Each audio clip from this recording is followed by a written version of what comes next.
Okay, I sort of feel uncomfortable now.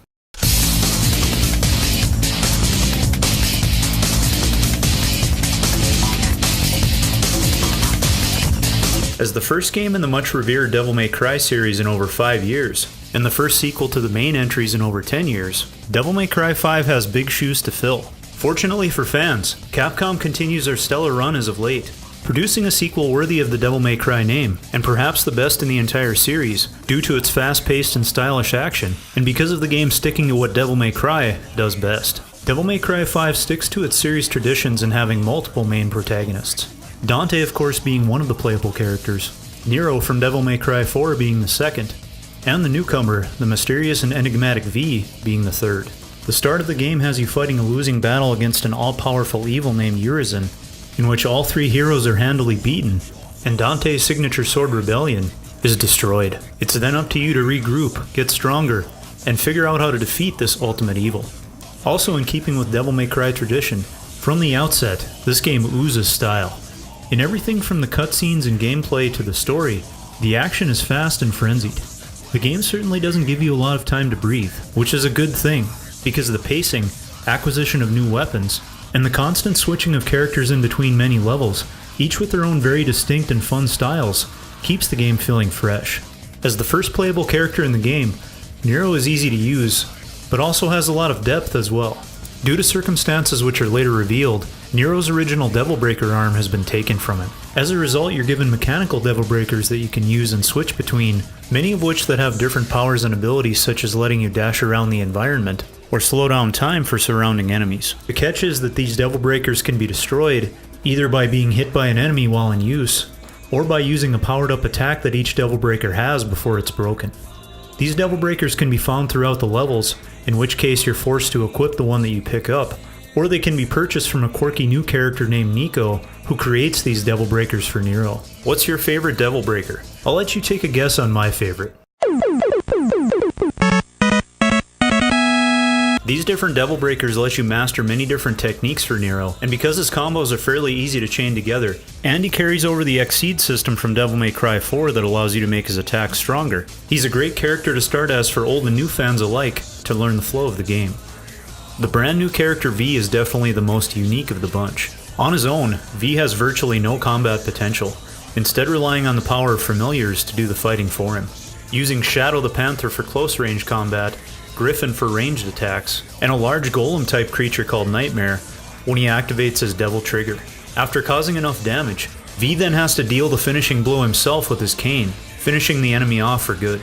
This leads to some very unique attack combos and strings for V, as you have to avoid getting close to the enemy at all costs, especially if Shadow or Griffin take too much damage and are knocked out for a short time. This also can lead to some issues in that V feels a little unbalanced at times, as enemies usually have a hard time getting close to V to attack him at all because of his unique moveset. Finally, Dante returns, still the star of the show. He has the steepest learning curve, but also a very powerful and dynamic moveset.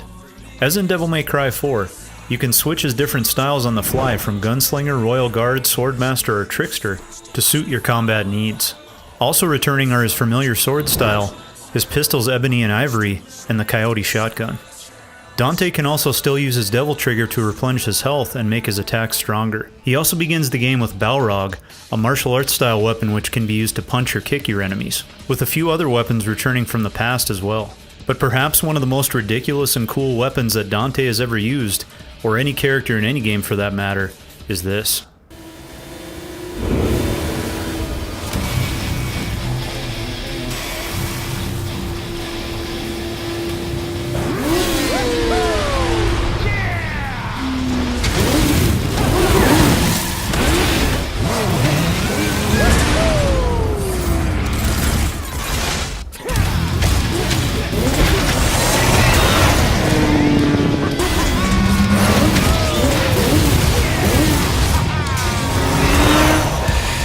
How's that for road rash? The absolute insanity in which this game carries itself knows no bounds. Devil May Cry 5 is totally self-aware in how ridiculous it is, and it wears that badge with pride. This helps the game give exactly what fans were looking for, and keeps the title from getting bogged down in its own self-importance, as some sequels tend to do. The game's habit of wearing its crazy nature on its sleeve carries into the story as well. and showing the insane ways that Miko manages to find you when you call her, Dante's over-the-top celebrations when he gets a new weapon, or V's familiar Griffin lashing out with an insult, adds some genuinely funny moments in an otherwise serious story.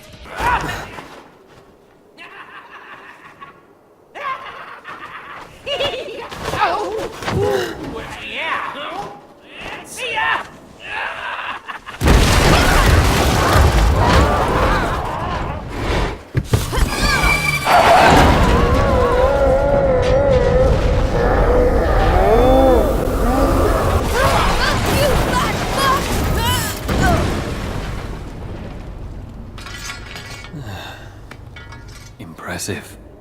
And although Devil May Cry's main story is better fleshed out than it ever has been before, certain characters from the past like Lady and Trish, who have also made a return, feel underutilized.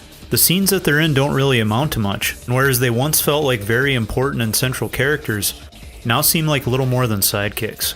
And you sometimes get the impression that time spent on new characters like Nico could have been better used on already established characters like Lady and Trish. Miko's shop acts as a sort of time statue from past games, in that it goes back to using red orbs as a form of currency for all moves and items that you can purchase for Nero and V, while Dante still finds time statues by making his way through each level. Additional moves for Nero and Dante's weapons can be purchased, as well as new techniques for V's familiars. In a nice addition, you can also try these techniques before you decide to buy them. Before the game's release, a lot was made of the fact that you could purchase red orbs with real money, instead of earning them strictly through gameplay. And though it is still an option that feels sketchy and unnecessary at best, most of the moves and power-ups aside from one very expensive one can easily be earned through normal gameplay. As per Devil May Cry tradition, blue orbs can be purchased to extend your life meter, as well as purple orbs to extend your devil trigger gauge. Health recovery items can no longer be purchased and must be found while playing through the levels. Finally, gold orbs can also be purchased and used as well as found throughout the levels in order to revive your character if he's downed in battle. You also get gold orbs as a daily login bonus every time you go to play the game, which can lead to one of its issues, in that it's just a little bit too easy on the default difficulty.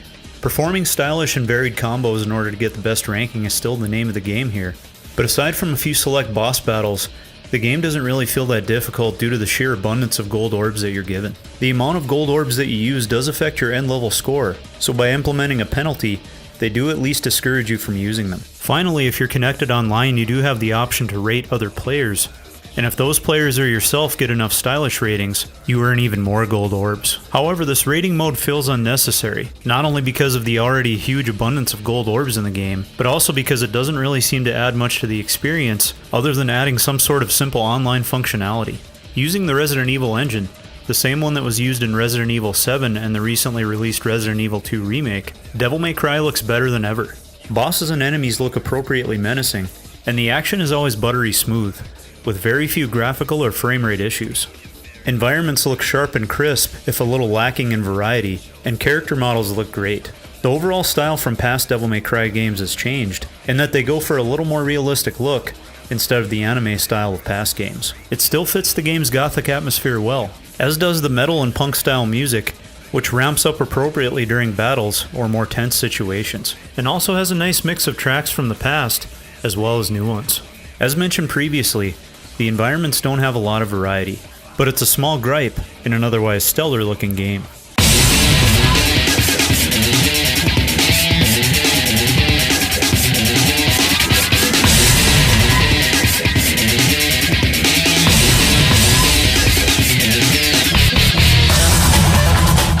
With the release of Devil May Cry 5, Capcom is once again becoming a force in the industry.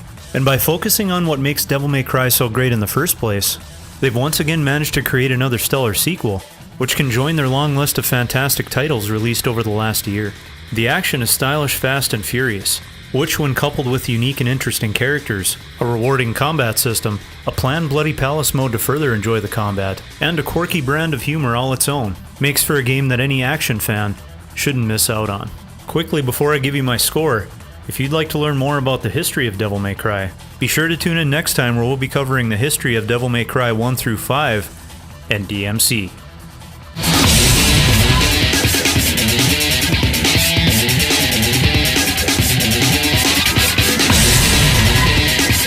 I'll take that.